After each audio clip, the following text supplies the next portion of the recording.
Hi, Paul Sykes, Good News Broadcast, speaking to Harley Rotbart. Hi, how are you? Good, Paul. Good to visit with you today. It's actually doctor, correct?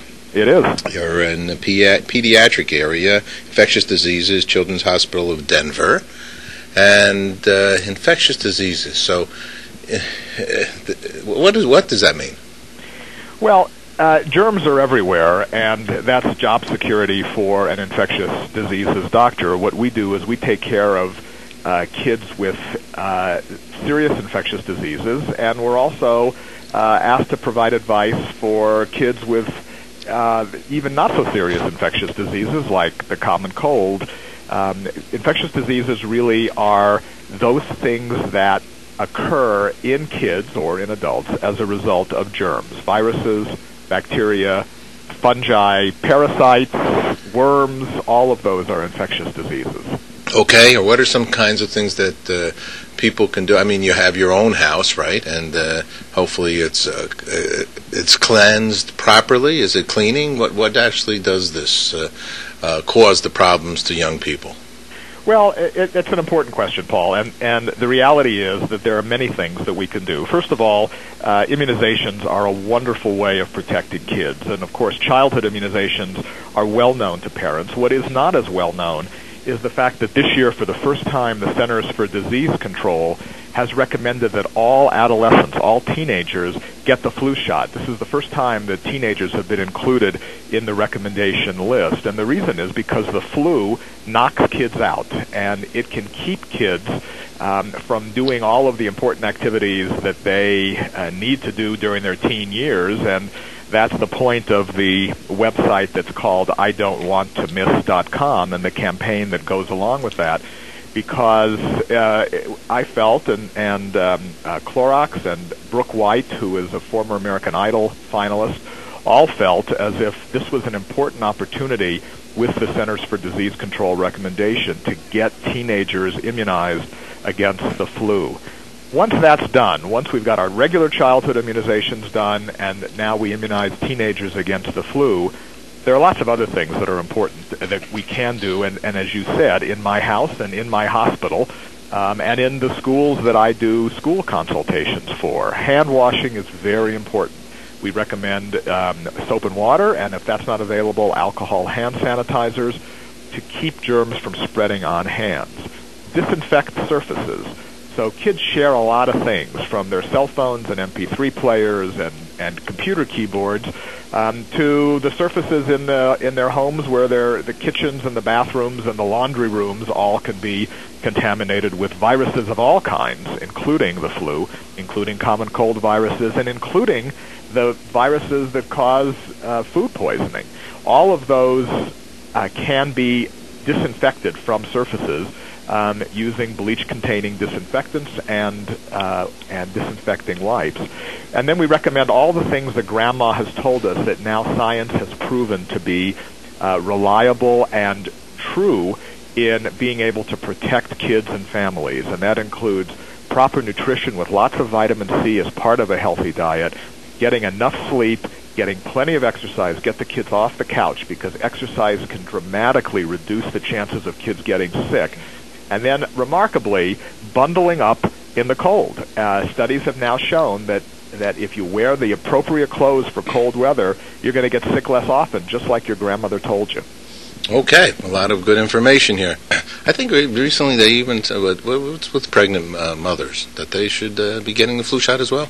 That's right. There was it's a very sophisticated question, because not as many people heard about this, but you're right, Paul. There was a recent study that showed that when women were immunized in the third trimester of pregnancy, their babies had a far lower occurrence rate of the flu in the first weeks of life. And so immunizations are important for lots of people, and the message for teenagers that we're trying to spread with the I Don't Want to Miss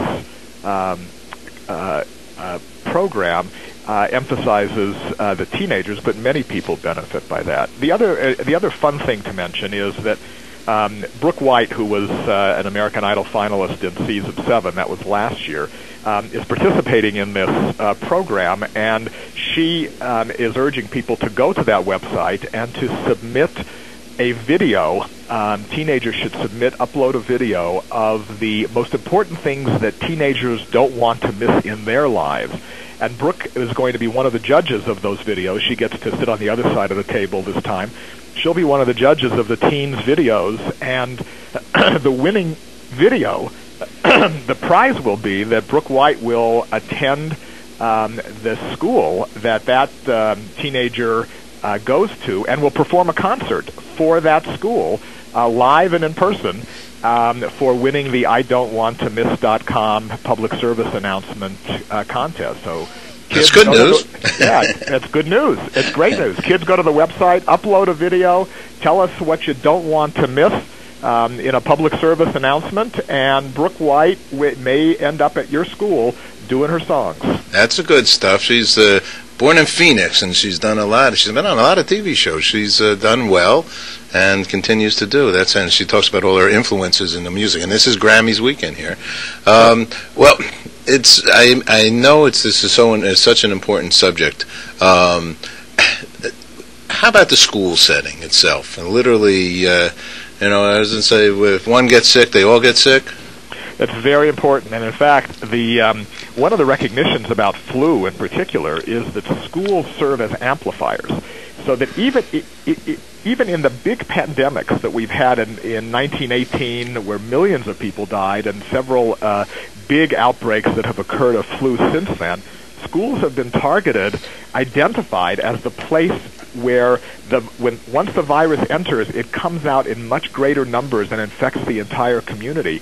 And so when the Centers for Disease Control is now looking at ways to limit potentially a devastating, for example, bird flu outbreak, if one, heaven forbid, was ever to occur, one of their target areas is reducing the spread of germs in the school. And once again, disinfection is key. And so when I speak to school groups, school nursing groups and school health administrators, my emphasis there is on using bleach-containing disinfectants for all of the surfaces in the school where flu viruses and other germs can live. And those disinfectants not only kill viruses, but they kill the superbug bacterias that we're all worried about, the resistant staphylococci that have shut down schools.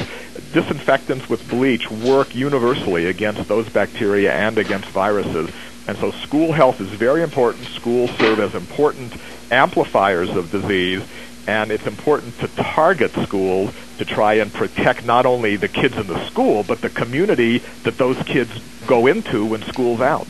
There was a survey that was done here. A national survey shows only 16% of the parents are aware of these new guidelines. That's pretty low. That's right, and that's really the reason for the I Don't Want to Miss PSA contest and for the campaign, and that is that this has just not been widely appreciated by parents. And so it's fewer than 1 in 6 parents realize that this year teenagers should be immunized, and as a result, fewer or about 1 in 5 teenagers only have been immunized, which means that 80% of teenagers have not yet gotten their shots. And it's not too late. Even though flu season has started, it has not yet peaked. And so there is still plenty of time for parents to take their teens to the doctor to get the flu vaccine, and then when they come home, they should go to IDon'tWantToMiss.com and win a Brooke White concert. Let me ask you a question. This always is a wonderment. So you have a cold, you're not sure if you have the flu, but the flu, of course, is much worse. Let's start with first, the difference between the cold and the flu.